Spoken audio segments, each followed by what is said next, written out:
When I started making these, it's been over a year, um, I think the original idea I had, and I was kind of looking at previous posts, was to familiarize people, and it was my children and grandchildren that had asked me to do these. And I have a great love of history and our civilization and our country. To kind of discuss those things, and this has been kind of haphazard. I'd do one and then wait 2 or 3 months and then do another one, and so forth. And I'm terribly busy. But one of the things that was behind all of this, and that struck me, is a lot of people today are tremendously unhappy, and that's not unusual. Throughout history, there are people who are unhappy or dissatisfied or whatever with wherever they are and whatever they're doing. But part of that, I think, now is every civilization declines, and ours, for Western civilization went through two massive wars, World War I and World War II, where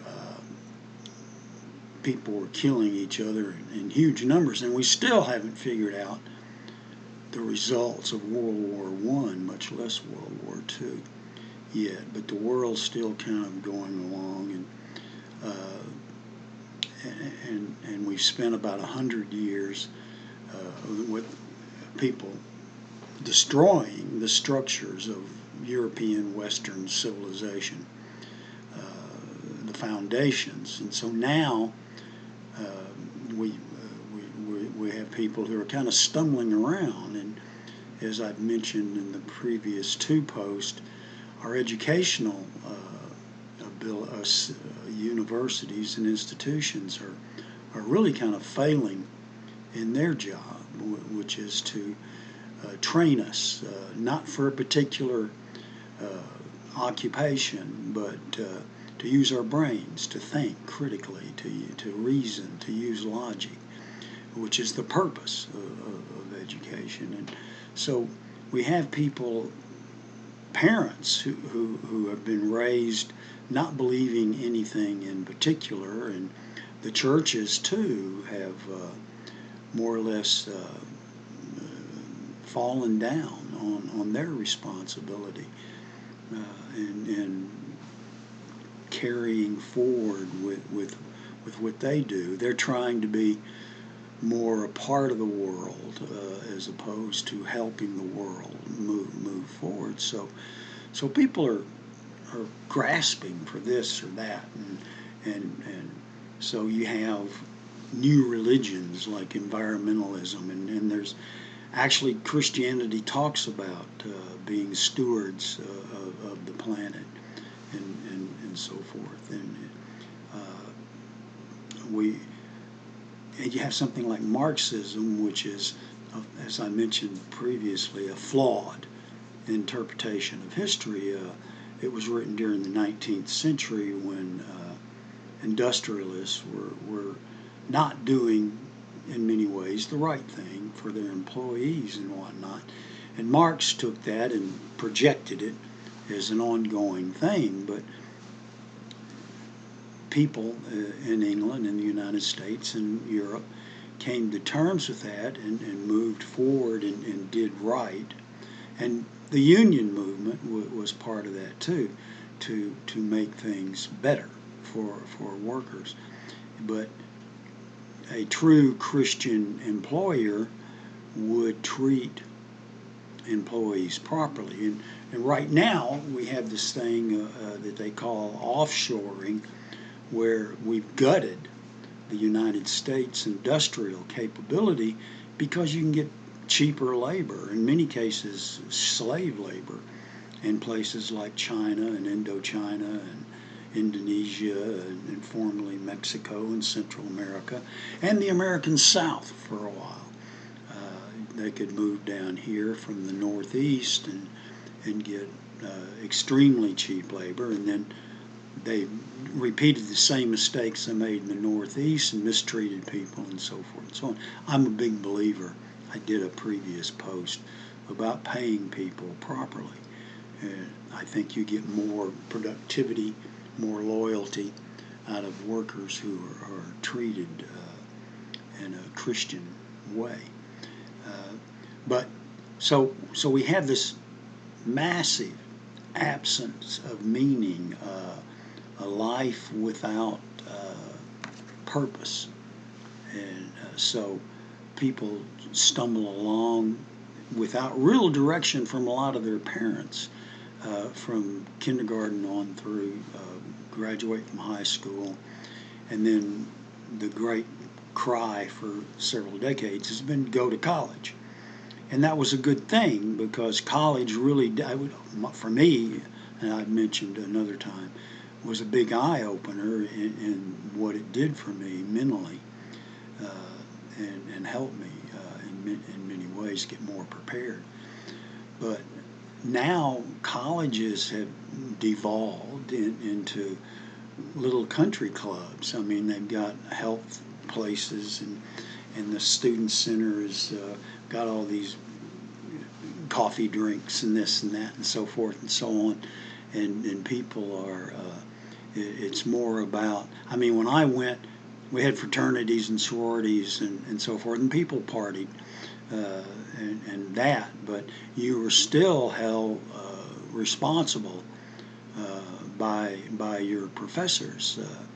I have a story when I was a freshman, and I mentioned previously that I would always kind of do what it took to pass, to just get by, the gentlemanly C. So I was taking, I don't even know if it's required anymore, but then it was called American History 2, 1865, and then in the spring you had American History after 1865.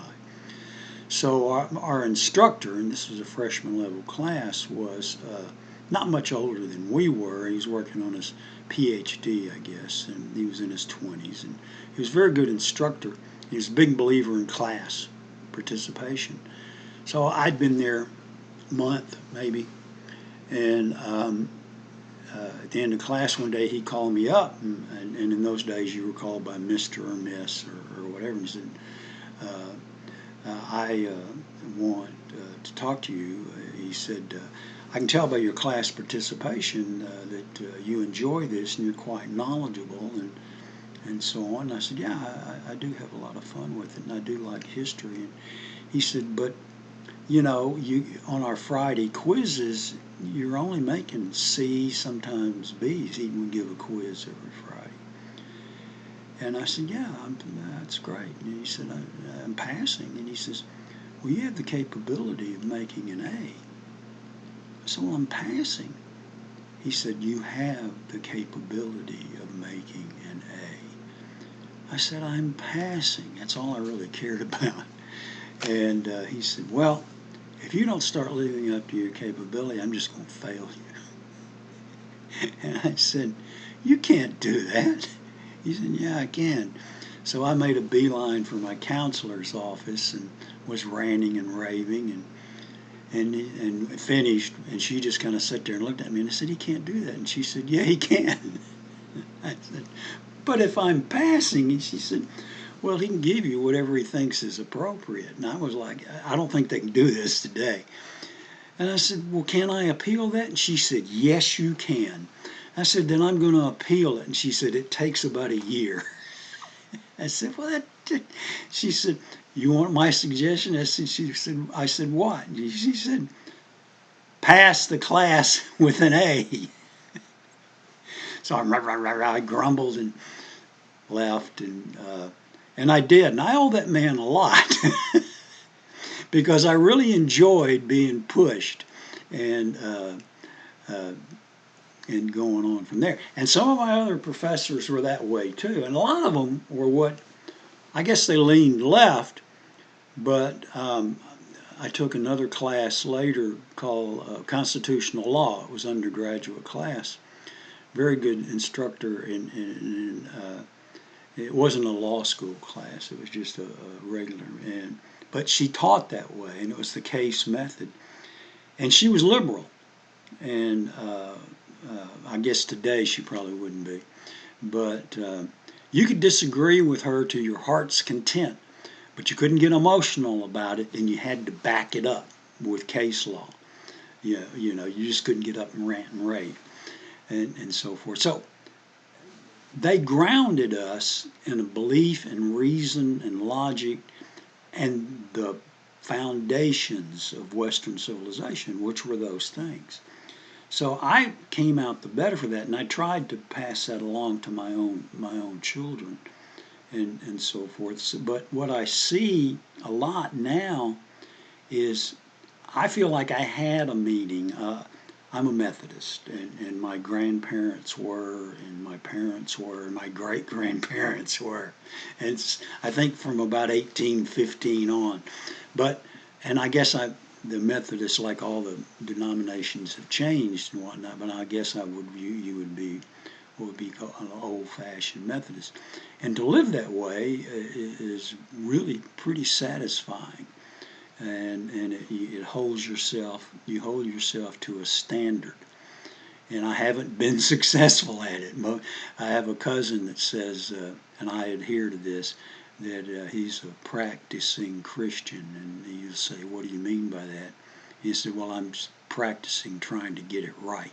So far I've been unsuccessful, and I would say that's where I am. But it gives you a purpose, and it gives you grounding in your life, and a lot of people don't have that anymore. They don't get it from school, they don't get it from their parents, and they're just kind of wandering. So they get attached.